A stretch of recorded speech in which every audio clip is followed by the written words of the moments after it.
जम्मू कश्मीर की सियासत में एक बार फिर से हलचल बढ़ गई है। सत्ता में बैठी नेशनल कॉन्फ्रेंस ने राज्य का दर्जा बहाल करने और प्रदेश का खास स्टेटस यानी कि स्पेशल स्टेटस वापस देने की अपनी पुरानी मांग को बेहद सख्ती के साथ दोहराया है। पार्टी का कहना है कि वो अपने हक की इस जद्दोजहद को तब तक जारी रखेगी जब तक जम्मू कश्मीर को उसका वो मकाम वापस नहीं मिल जाता जिसे उसने संविधान के तहत बरसों तक हासिल किए रखा था। पार्टी की वर्किंग कमेटी का 2 दिवसीय इजलास शुक्रवार को मुकम्मल हुआ, जिसमें प्रदेश के सियासी, सिक्योरिटी और गवर्नेंस से जुड़े कई अहम मसलों पर गहन बहस और मुबाहिसा किया गया। कुल 7 प्रस्ताव सर्वसम्मति के साथ इसमें पारित हुए।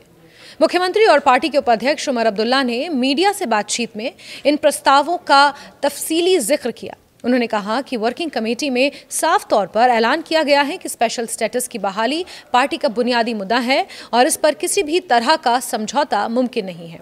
उनका कहना था कि संसद में इस वादे को कई बार दोहराया गया है और सुप्रीम कोर्ट की संविधान पीठ ने भी राज्य के दर्जे पर केंद्र से वादों को नोट किया है।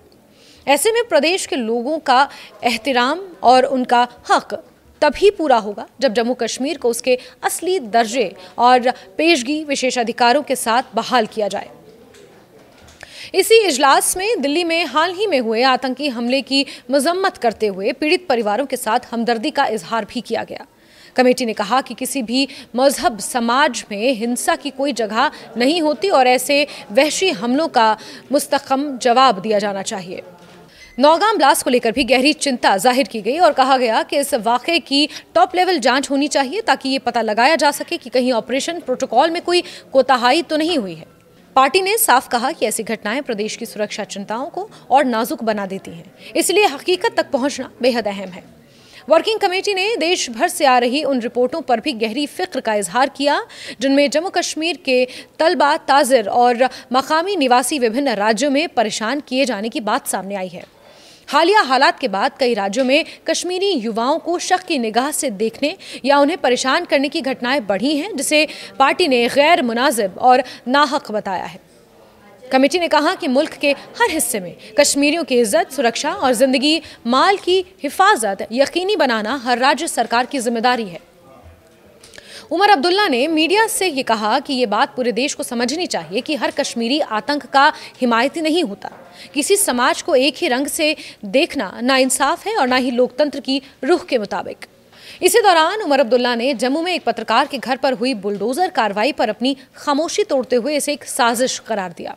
उन्होंने कहा कि ये कार्रवाई चुनी हुई सरकार और संबंधित मंत्री को बताए बिना अंजाम दी गई और इसमें प्रशासन के कुछ जिम्मेदार अफसरों की ऐसी दखलंदाजी दिखती है जो लोकतांत्रिक तौर तरीकों के खिलाफ है। हम अपने दायरे से बाहर नहीं जा रहे, लेकिन हमारे दायरे में जो है दखल दिया जा रहा है। जो बुलडोजर चलाए जा रहे हैं वो मेरे हुक्म के मुताबिक नहीं चलाए जा रहे हैं, वो अफसर मेरा लगाया हुआ भी नहीं है। अगर बुलडोजर चलाना ही है तो कम से कम उस महकमे के मिनिस्टर से तो पूछ लेते, उनको कॉन्फिडेंस में लिया जाना चाहिए। ये कहना आसान है कि आप हम दखल नहीं देते। अगर दखल नहीं दिया जा रहा होता बुलडोजर कैसे चलता? मजाल है कि कोई अफसर अपनी मर्जी के बुनियाद पर बुलडोजर चलाएगा।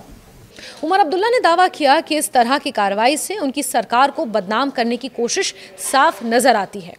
उन्होंने ये भी कहा कि ऐसी मनमानी पर जवाबदेही तय होनी चाहिए ताकि आम जनता का एतबार सरकारी सिस्टम पर कायम रह सके। और इसी मुद्दे पर डिप्टी चीफ मिनिस्टर सुंदर सिंह चौधरी का बयान भी सामने आया है। उन्होंने कहा है कि कुछ आवाज़ें हैं जो लोगों को परेशान कर रही हैं, लेकिन इस डेमोलिशन ड्राइव में उमर सरकार का कोई हाथ नहीं है।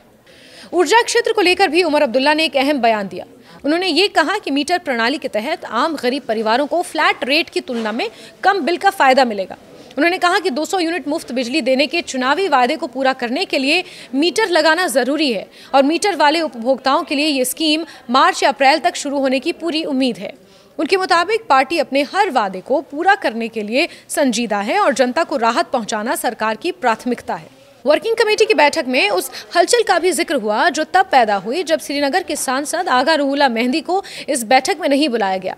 साल 2002 के बाद ये पहला मौका था जब मेहंदी को पार्टी की किसी अहम बैठक से दूर रखा गया, जबकि वो CWC के परमानेंट मेंबर हैं।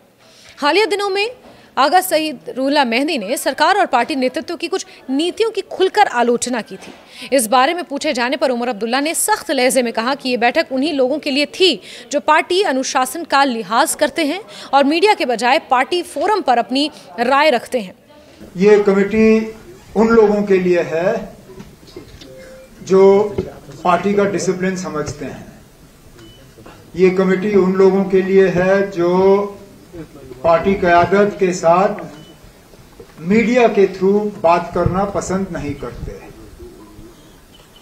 और यहां पे इस मीटिंग में तमाम वो लोग थे जो पार्टी के डिसिप्लिन के अंदर रह के पार्टी की क़यादत और पार्टी के ओहदेदारों के साथ बात करना जानते हैं और समझते हैं। पार्टी ने साफ कहा कि ऐसी घटनाएं प्रदेश की सुरक्षा चिंताओं को और नाजुक बना देती हैं, इसलिए हकीकत तक पहुंचना बेहद अहम है। वर्किंग कमेटी ने देश भर से आ रही उन रिपोर्टों पर भी गहरी फिक्र का इजहार किया जिनमें जम्मू कश्मीर के तलबा, ताजिर और मकामी निवासी विभिन्न राज्यों में परेशान किए जाने की बात सामने आई है। हालिया हालात के बाद कई राज्यों में कश्मीरी युवाओं को शक की निगाह से देखने या उन्हें परेशान करने की घटनाएं बढ़ी हैं, जिसे पार्टी ने गैर मुनासिब और नाहक बताया है। कमेटी ने कहा कि मुल्क के हर हिस्से में कश्मीरियों की इज्जत, सुरक्षा और जिंदगी माल की हिफाजत यकीनी बनाना हर राज्य सरकार की जिम्मेदारी है।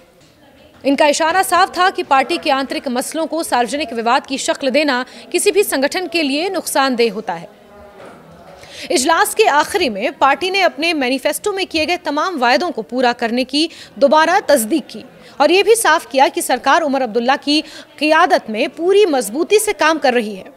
कमेटी ने सर्वसम्मति से सरकार को पूरा समर्थन देने का ऐलान किया और कहा कि मौजूदा सरकार प्रदेश की आवाम की ख्वाहिशों, उनकी प्रतिष्ठा और उनकी तरक्की के लिए प्रतिबद्ध है। चलिए वक्त लगे लेकिन हम अपने वादे पूरे करते हैं। हमने कहा था हम बीजेपी को बाहर रखेंगे, बीजेपी को बाहर रखा। हमने कहा हम असेंबली में रेजोल्यूशन लाएंगे, रेजोल्यूशन लाया। हमने कहा हम कैबिनेट में रेजोल्यूशन लाएंगे, लाया। हमने कहा हम लोगों के मुतालबे हल करेंगे, एक एक करके हम मुतालबे हल कर रहे हैं।